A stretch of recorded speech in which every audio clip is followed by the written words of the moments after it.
কে দুপুরে মা কি রান্না বান্না করেছে তোমাদেরকে দেখাবো। প্রথমে দেখো ভাত, গাছের লেবু, আলু ভাজা, খাই একটু আলু ভাজাটা দিয়ে।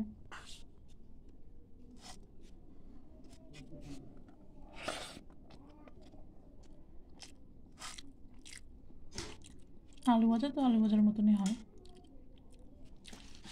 মা দেখো যে ছোটো ছোটো বাটা মাছগুলো হয় সেই মাছগুলো দিয়ে ঝাল করেছে।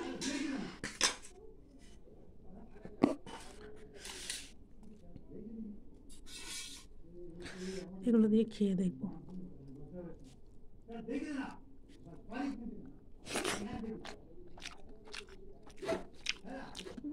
দারুণ মজা। শরীরের পক্ষে কিন্তু ছোট মাছ খাওয়া ভালো। এবার একটু লেবু খেয়ে দেখবো।